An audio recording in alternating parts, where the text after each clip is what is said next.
السلام علیکم، میں شاہد اسلام، آپ دیکھ رہے ہیں فرینڈس میڈیا ویژن۔ سر سید ڈے ہر سال 17 اکتوبر کو منایا جاتا ہے، لیکن اس سال علی گڑھ مسلم یونیورسٹی کو 100 سال پورے ہو گئے، اس لیے اس سال کا سر سید ڈے الگ انداز میں منایا جانا چاہیے۔ اس میں کوئی شک نہیں کہ علم و ادب و جدید تعلیم کی چاہت رکھنے والے سر سید احمد خان رحمۃ اللہ علیہ کا جو مشن تھا وہ صرف اور صرف یہ کہ اعلیٰ تعلیم کو بلا تفریق ہر انسان تک پہنچایا جانا چاہیے۔ ہمیں آج اس موقع پر سوچنا چاہیے کہ ان کی اس تحریک کو کیا صرف خوشیاں منا کر ہم چھوڑ دیں؟ نہیں، بالکل نہیں۔ ہمیں معاشرہ کے ہر طبقہ کو اعلیٰ سے اعلیٰ تعلیم دلانے کے لیے قدم سے قدم ملا کر چلنا ہوگا۔ ہمیں تعلیم حاصل کرنے کے لیے ہر مشکلوں کا سامنا کرنے کو تیار رہنا چاہیے، اس لیے کہ ہمیں فخر محسوس ہوتا ہے کہ ہمارے پیغمبر حضرت محمد صلی اللہ علیہ وسلم نے کہا کہ علم حاصل کرنے کے لیے چین بھی جانا پڑے تو جاؤ۔ اس مبارک موقع پر وہ سبھی مبارکباد کے مستحق ہیں جو سماج یا معاشرہ میں اعلیٰ تعلیم دلانے کے لیے ہر لمحہ فکر مند ہیں۔ حسین وحید صاحب جو اوپننگ ریمارکس دیں گے اس سیشن کا۔ سید حسین صاحب جو علی گڑھ کے بہت ہی پرانے اسٹوڈنٹ ہیں، بہت ایکٹیوسٹ رہے ہیں، یونین کے ممبر رہے ہیں 80s میں، and then he was much involved in student politics, International Union of Students Union or something. He was very much involved, and then یہ جب کانگریس میں something I don't remember, he was much involved with them also. And sir Syed کا mission انہوں نے ایک بنایا ہوا ہے کہ سر سید کے کنٹریبیوشنس کو ہمیشہ سامنے رکھا جائے، اور انہوں نے جو کچھ ہم لوگوں کے اوپر احسانات کیے ہیں اس کو لائم لائٹ میں رکھا جائے، اور اس سلسلے میں انہوں نے ایک فاؤنڈیشن بنائی ہے دہلی میں جس کا نام ہی ہے سر سید فاؤنڈیشن، اس کے سیکریٹری ہیں، اور اس کے فورم سے یہ جگہ جگہ بامبے میں، دہلی میں اینڈ ادر میجر سٹیز میں کچھ نہ کچھ ایونٹس اینڈ شوز کرتے رہتے ہیں۔ اور ریسنٹلی انہوں نے ایک اور بہت فیمس الیگیرین انوبھو سنہا جو مشہور فلم ڈائریکٹر بھی ہیں، ان کے کوآپریشن سے ایک طرح سے ڈیجیٹل سیریل سر سید پہ نکالنے کا سوچا گیا ہے۔ They are very serious about putting on Netflix or wherever possible. So that's a big plus. تو میرے خیال سے میں اس طرح نہیں کہہ کر کے حسین وحید صاحب کو انوائٹ کرتا ہوں کہ he should tell us about his mission and how him and Danish Iqbal Sahab together are doing this Dastan Sir Sayyid and what it is and how far they are going to take it. Okay, Hussain Wahid Sahab, welcome. ہیں بھائی؟ جی شکریہ رضی الدین بھائی اور ہمارے رفعت حسین صاحب اور جو بھی ہمارے سینئر اور جونیئر علیگ ساتھی موجود ہیں۔ میں سب سے پہلے آپ لوگوں کا شکریہ ادا کرنا چاہوں گا کہ آپ نے آج اس سر سید ڈے کے موقع پہ دانش اقبال صاحب کی لکھی ہوئی داستان سید سننے کا فیصلہ کیا۔ یہ ہم لوگوں کے لیے ایک بہت خوشی کا موقع ہے۔ ہم نے دانش اقبال صاحب خود ہمارے ساتھ سر سید مشن میں وائس پریزیڈنٹ بھی ہیں، اور آپ لوگ سب جانتے ہی ہوں گے کیونکہ آپ نے شاید ان پہ اور بھی پروگرام دیکھے اور سنے ہیں کہ یہ مجھے لاسٹ کاؤنٹ تک جو ہے ان کو 9 نیشنل ایوارڈز مل چکے تھے بیسٹ پلے رائٹ کے، تو ہم لوگوں کے ساتھ ان کا جوڑنا خود ہمارے لیے بھی فخر کی بات ہے۔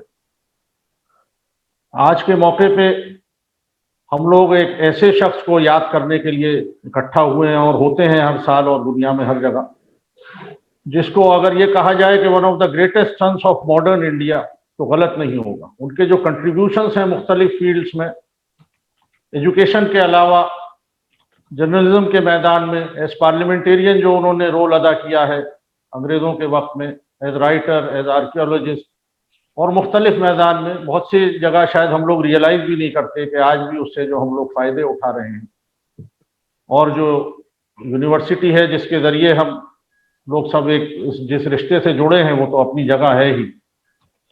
آج جو دور ہے ہم لوگوں کے سامنے بڑا مشکل کا دور ہے، بہت مشکلات کا سامنا ہے، اور یہ کورونا کے پینڈیمک نے اور زیادہ سخت بنا دیا ہے حالات کو.